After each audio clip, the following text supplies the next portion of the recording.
So hello everyone. In this video we will talk about the masking as well as the demasking agents. Okay, so these play an important role in the complexometric titration. Okay, so if we have seen the videos for the complexometric titration, you must know that we use these titration to analyze a particular kind of metal ion. Okay, so for example, in our sample there is more than one kind of metal ion and only one of them has to be analyzed or determined. So, and we do not want that the other metal ion take part in the reaction or influence the determination of this particular one. So what do we do the masking of the other metal ions, and in that masking what happens that we do not remove the other metal ion from the sample solution. They remain in the solution, but at the same time they do not take part in this reaction. Okay, this is what is the basic of masking. Now let us read the definition for it. So masking is a process in which a substance is so altered that it does not take part in the reaction without any physical separation of the same substance. Okay, so the property of a substance is so changed that it do not take part in the reaction, at the same time it is not taken out of the reaction. This is what is masking, and the substances which cause masking are known as the masking agent.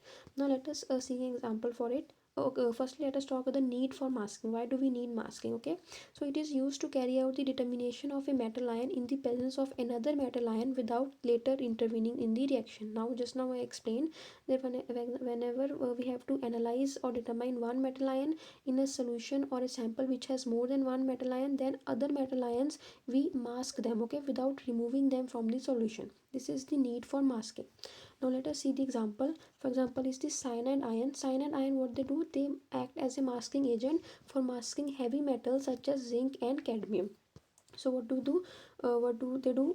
For example, this is our zinc ion, and this is our cyanide ion. Cyanide ion will form a complex with the zinc ion, and here this complex is formed. So now our zinc ions are not free, but they are in a complex with the cyanide ions. So this complex will remain in our solution, but it will not intervene with the reaction. This is the masking of our zinc or the heavy metal ions by the cyanide ion. This is the example of masking agent. Now let us talk about the demasking. Demasking is the opposite of masking. So now let us talk about the demasking.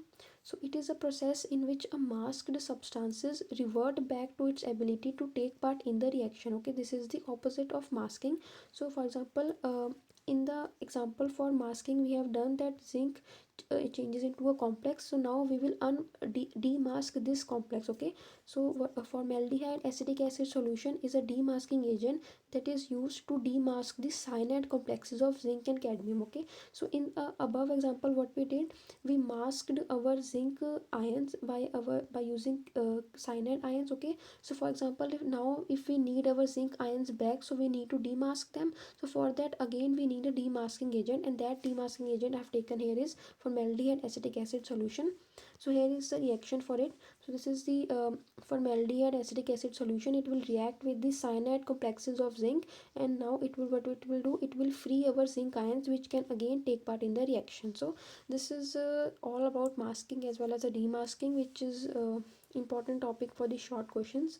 So I hope you like this video, and I hope you're liking my notes. So thank you so much for watching.